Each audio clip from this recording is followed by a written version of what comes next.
Hello and welcome to the Geeks Review. I'm Royce. And I'm Joshua. Today we're looking at comic book films and how they're adapted from the original source material. This has been going back, since the 90s, the dark age and before of cinema.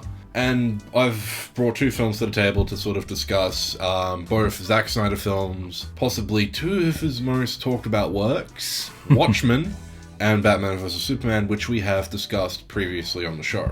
And I, of course, talked a little bit about Watchmen in my review a few months ago of the TV show. Yes. The best way I could really just say on this is, what we're looking at today is, where the compromises begin and where inspirations sort of end. Because you look at Watchmen, and that's a roughly 13 to 12 volume comic book. 12 volumes, yep. 12 volumes. I've got the complete copy at home, and I read over this, and there's surprisingly a lot of condensation and a lot of changes to sort of reintegrate into a major audience. A good example would be at the beginning of the film. It opens with Rorschach entering the comedian's apartment after he's been killed by an unknown assailant. I mean, we've all seen the film at this point, hopefully, yes. So spoiler warning, sorry, too late.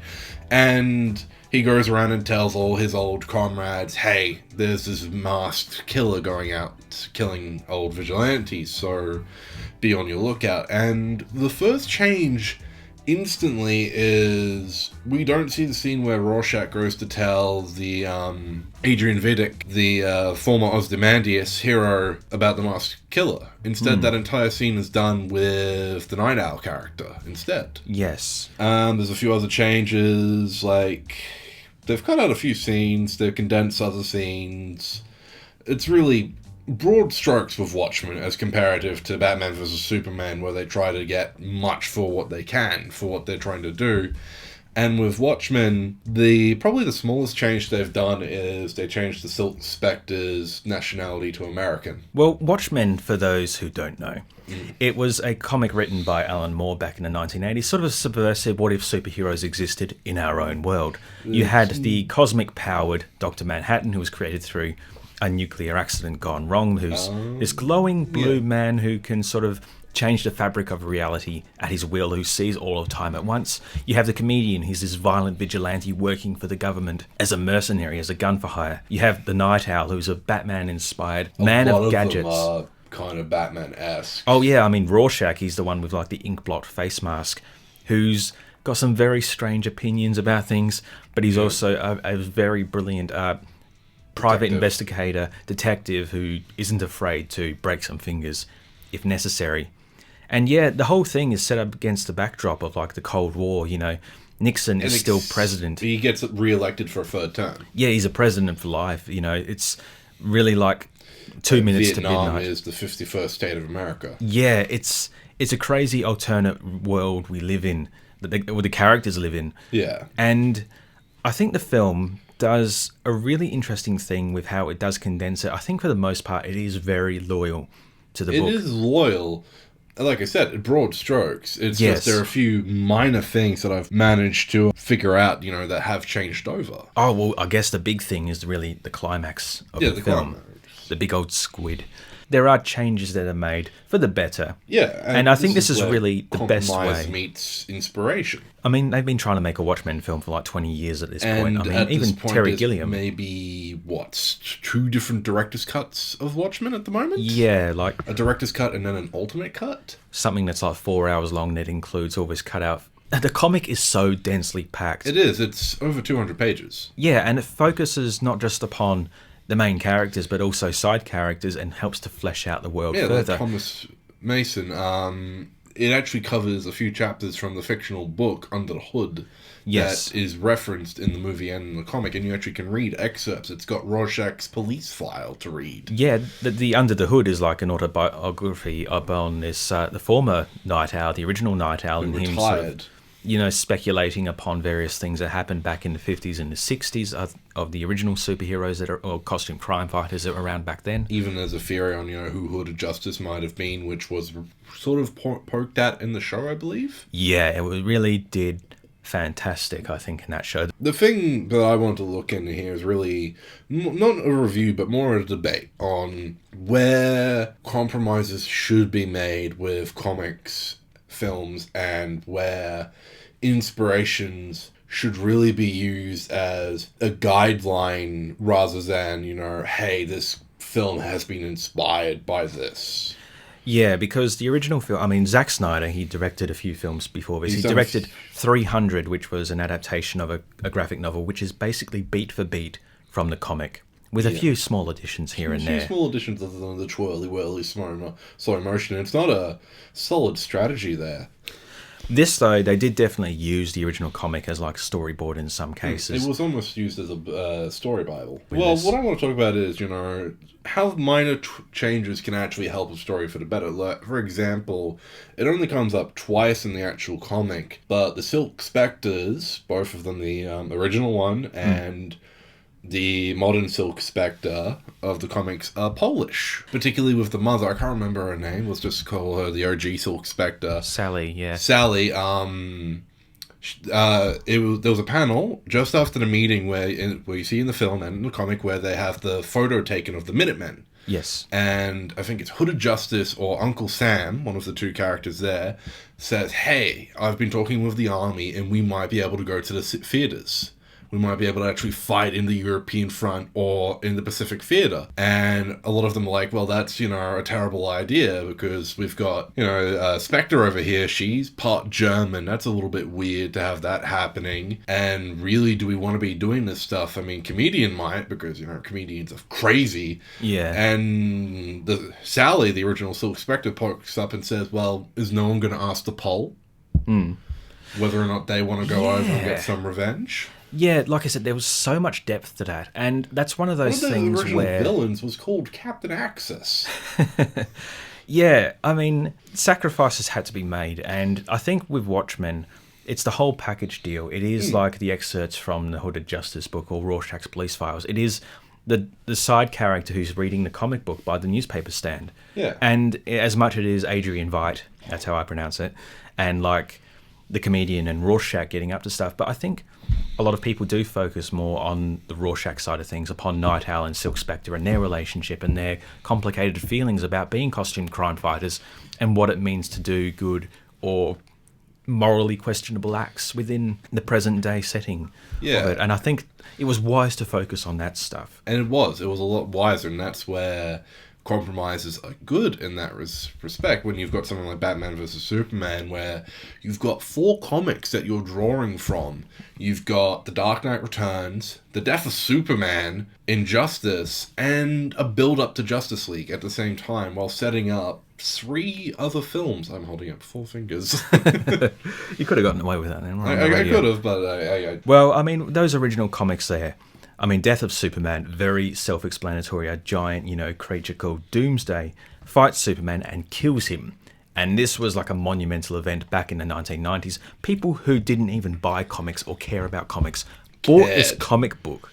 They bought it because they thought it was going to be either a collector's item or it was going to be something notable. But I mean, they brought Superman back to life like 18 months later. No one stays dead forever. But this They're like soap operas. Big moment where a hero that had been established for decades was stripped of everything as he tried to stop this unkillable creature, and then ultimately gave his own life to kill it. This film does it literally almost right after Man of Steel. Yeah, Man of Steel was the first introduction to Henry Cavill as Superman.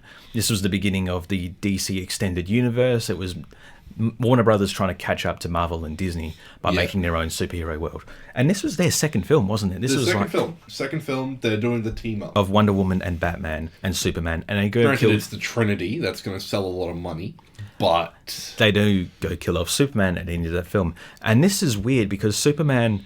Henry Cavill's Superman, he has enormous potential. He did. But he has been sort of treated more as like this moody, sad boy who is sort of debating whether or not he should do. What Snyder was trying to do was base it on a different set of comics where I can't remember the titles. I think it was from some of the All-Star Superman comics and a few others, where where it focuses on early Superman and builds into that beautiful blue Boy Scout that we know. While here, he's trying to do so many different things, and it's a mess. And then you can really tell with both Watchmen and Batman vs. Superman where his inspiration of comic errors come from. Because you've got Alan Moore with Watchmen, and then you have Frank Miller's Dark Knight Returns. Dark Knight Returns, that's set a few years after the, Batman, he's given up the mantle, he's now an older man, and now, because Gotham City has fallen into such disrepair, he's had to put on the cowl once again with a new Robin by his side to take down these gangs which were taken over, and then, of course, the Joker rises up from that. But relevant to this film, this is Ben Affleck playing Batman, Bruce Wayne. He's been around for about 2 decades at this point, although this is the first film we've ever seen him. It's implying that he's been around for a while. He's already gone through Death in the Family. He's gone through meant to be these iconic moments of Batman's career. And while with Watchmen, we grow with these characters and we understand it slowly through conversations here, Snyder's really banking on you having read these previous comics. Yeah, I guess with Batman, he's been around for so long. I mean, literally a few years before, you had Christian Bale in Christopher Nolan's, the Dark Knight trilogy. I noticed something about Batman Begins. Yep. A lot of the Scarecrow's plans are based off the old cartoon from the 90s. Oh, really? Yeah. Yeah, well, I mean, Poison the City. Or Poison the City's water supply, and how Batman takes him out the first time. Well, I think that probably took inspiration from comics as well. It did, but yeah, as for people's familiarity, I mean, whether it be George Clooney or Adam West or Michael Keaton, people know who Batman is. So it's kind of good to do that, but you're given a chance to finally do a world with Batman where you can start from the beginning and touch upon villains. The tricky thing with comic and film adaptations is with comics you can do like a month by month thing, and you can introduce a character and do like an arc for them like over 6 months or so and introduce a new character. Like they've apparently given the Joker a new side chick. Punchline. Yeah, you got like Mr. Freeze, you've got the Penguin, you've got Catwoman, you've got Poison Ivy, Scarecrow. All these well-established rogues, and the film glosses over them. That you're meant to know these characters. Again, I think if you did watch the film, you probably would. But it's sort of a bit cheap to say, like, oh, you know all of the other ones. Just, all the stuff already. We're just going to skip ahead and show you Bruce's parents being killed for the 16th time. Yeah, which is... This time in super slow motion. The Zack Snyder thing. You did say you had something in regards to Snyder you wanted to talk about. Yes, he focuses a lot on the era of comics where the heroes are allowed to have faults, are allowed to actually, dare I say it, be human. Good examples would be Frank Miller and Alan Moore, who pretty much revolutionized comics at their points. Watchmen was such a groundbreaking comic that it inspired generations to come. Now you've got everyone, for a decade, were trying to be Watchmen. You got Frank Miller, whose stuff is still felt today, and that's where Snyder goes, is these eras of comics that he grew up reading. It's like with Doctor Who, you've got super fans in charge, and not everything's going to turn out okay. But with Snyder, the issue is you've got a man who's trying to do something for fans, and he's being... I'm not advocating for the Snyder Cut. No. I am not doing that here. Yeah, as of the time of recording, the Snyder Cut was something which was in relation to the movie Justice League. Zack Snyder had to step away due to personal tragedy reasons. Yes. Yeah, we don't need to go into that. But then Joss Whedon of Buffy the Vampire Slayer and Avengers took over and created a film which was... Mixed, but it worked, and it sort of threw away a lot of Zack Snyder's quirks and visual choices. For that here, no. Yeah, but basically people have been calling for, a director's cut, a Snyder cut, and that's finally going to happen next year after much whinging from fans. But here we go. Anyway. And he's trying to do stuff that, he believes that people... I mean, a lot of stuff is, with this, is directors... When they write something up or when they do something, they try to bring their own flair to it. They try to bring something that they can give to the audience and say, this is a piece of me, and enjoy it. Snyder does that with his films. This is a little piece of me, enjoy it. And he's having to wrestle with studios. Does it work? It's hard to really say, because Watchmen, you've got 2 different cuts. Well, and Batman vs. Superman, you've got an extended cut where they've cut 30 minutes out of it. Really shows where compromise happens. With that film, though, that's a 3.5-hour film, the director's cut of like Batman vs. Superman, which I think is unnecessary. Oh, it is necessary. No, but I think it's unnecessary to have a story that needed to be that long in the first place. Like, I mean, sure, if you want to go, this is a 3.5-hour epic movie about Batman vs. Superman and all this other stuff, the stuff that was cut out helped to explain issues that people had with that film. But I don't think it was necessary to actually have... It's kind of like with my Lion Goats thing, which you can listen to. You did an abridged I did an abridged version. And this was, something I wrote to be 10 episodes long. Each episode was about 10 to 15 minutes long, so I tried to cut those 10 episodes down into 3 half-hour-long episodes to play again on the radio. And I ended up cutting several whole plot lines. Like, there's a bit with the character of Javier. He's trying to be the best person he can possibly be, but there is suspicion and a lot of doubt from other characters that he's actually being paid off or he's actually doing something. He's corrupt, but he's not. And I ended up dropping that entirely, and it doesn't affect the plot whatsoever. It doesn't. And that's where it comes into the argument of compromise meets inspiration. So I think with them, though, they should have just written a story for Batman vs. Superman that just didn't need to be 3 hours long. What you're doing with Batman vs. Superman is you're cutting forth into cutting out the bulk of The Dark Knight Returns and going straight to the fight between The Dark Knight and Superman, and then only moments later to jump into the death of Superman. I think, though, with the original inspirations, because like we talk about Superman, and, he did have decades and decades of, history, and then for him to be killed off in the mid-90s, early 90s, was really shocking. It was. And it really, it worked because of all that prehistory. With this, the death of Superman in the film doesn't really work because it's the second film, because Superman's not really the Superman we know. No. And it's sort of like, I guess... They try to rush to speed through that. I mean, you can look back... Yeah, you can look back to your Brandon Routh and your Christopher Reeve, but that's well, not... they montage it in the film, and you almost feel like, this is 3 different films trying to be 4 different comics. Yeah, because there was a whole subplot there about a potential dark future where Superman goes evil. Exactly, based on the Injustice comics. Yeah, which is basically where Superman goes evil because Lois Lane is killed, and it's heroes he kills versus Lois villains. Lane thinking that she's Doomsday because he's being laced with red kryptonite. Oh, yeah. Well, semantics. Semantics, but, Lois Lane is dead. And that's something that they're really pushing in this film, which at the end... It's sort of a motivation for Batman to have doubts about Superman, which leads to the titular Batman versus Superman. Yeah. But it takes a lot away from the original plot, mostly because it is a lot more interesting. Another film I would like to point out on compromise meets inspiration, Infinity War. Yes. So that's, Marvel superheroes, but with that you had 10 years. Yeah, 10 years of building up, but they're covering something, and I'm going to point out 2 different films for Marvel, because this is perfect for inspiration meets compromise because of what they've already established. DC, you can flick peas at it and go, boo on you for trying. But with Marvel, they've got the build-up. You've got Civil War, which is my least favorite film, and I'm going to crap on that. And then you've got Infinity War, which is based on the Infinity Gauntlet. Civil War is meant to be this huge moment for Marvel, and they compromise the story by trying to change it up. I'll admit, it kind of works. They compromise on the inspiration where instead of it being the entire Marvel universe, all the heroes on planet Earth are split down the middle going, no, we shouldn't register, or no, we should. It's just the Avengers, and it's pretty much regulations.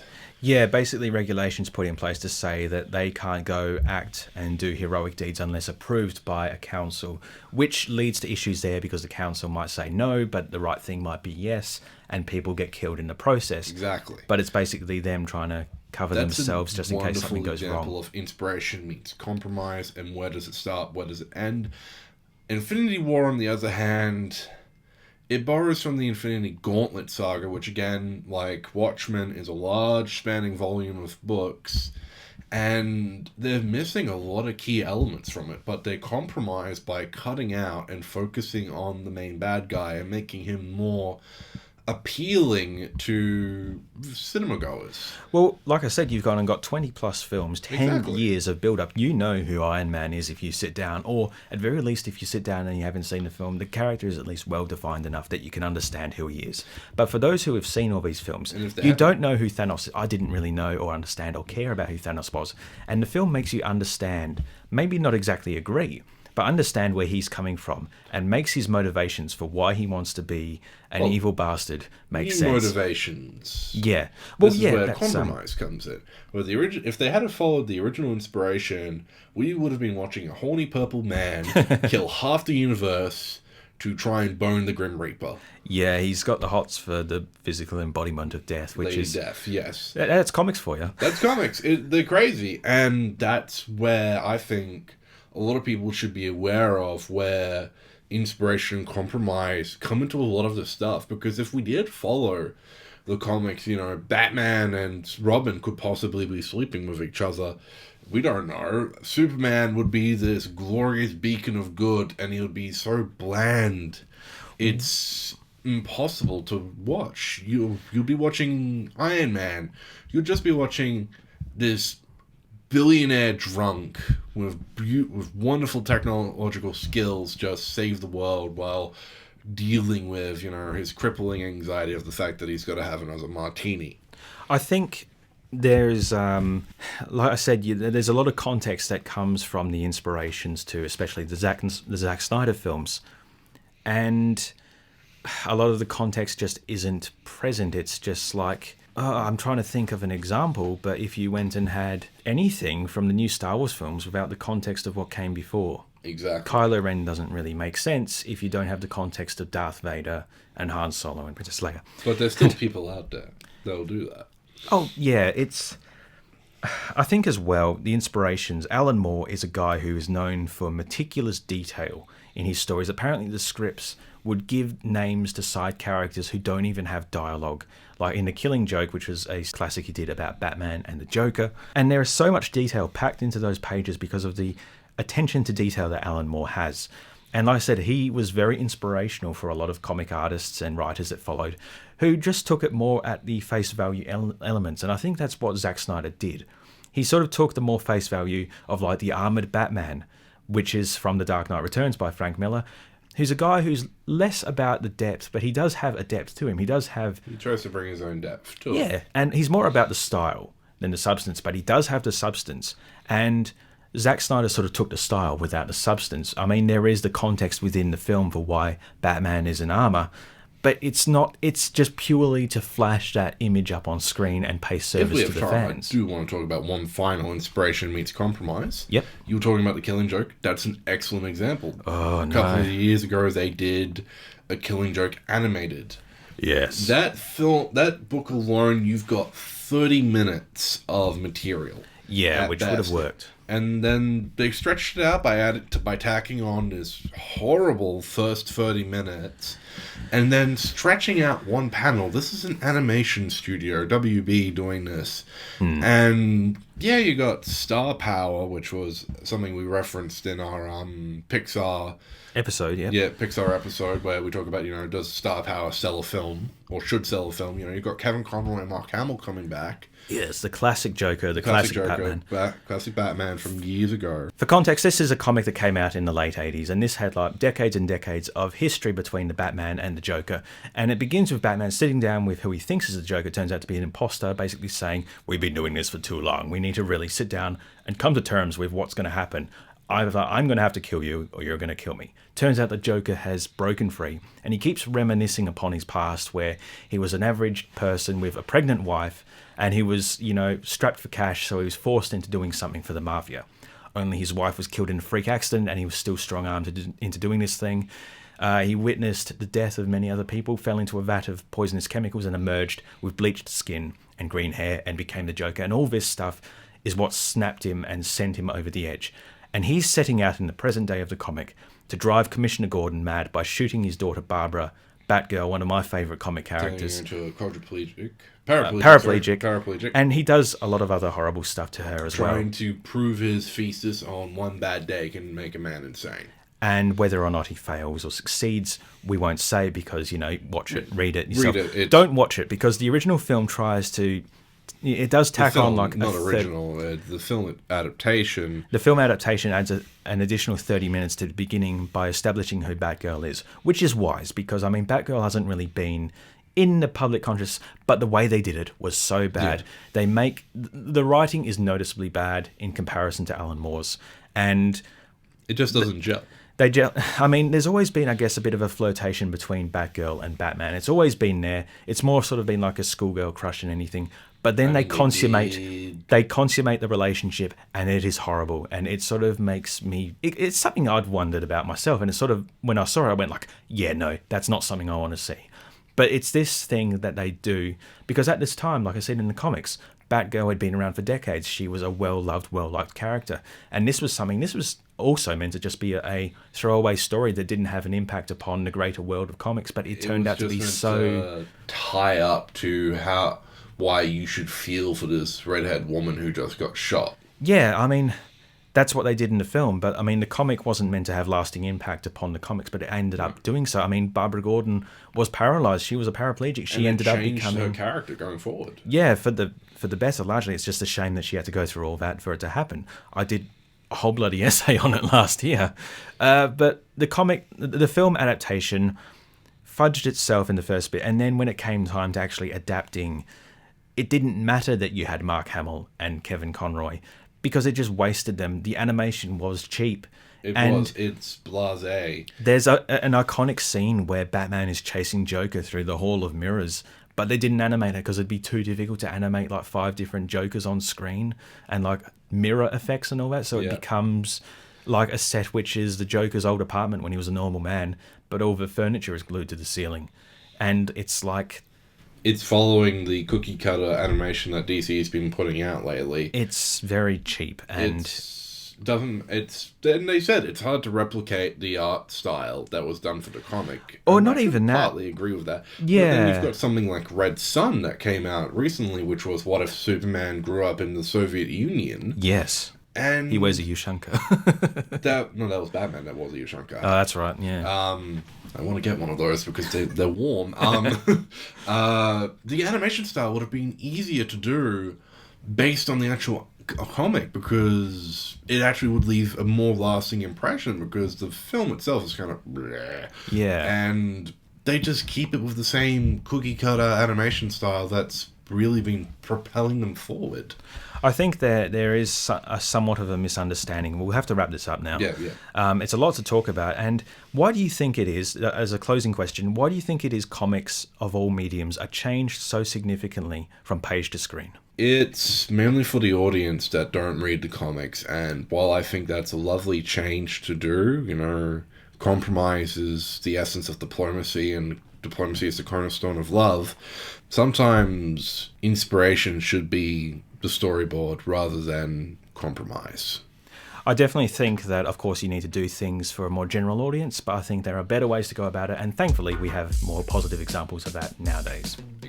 Anyway, this has been the Geeks Review. Thank you for listening to our very rambly comic talk. We'll be back next week. We don't know what with, but we'll see you then. Bye for now.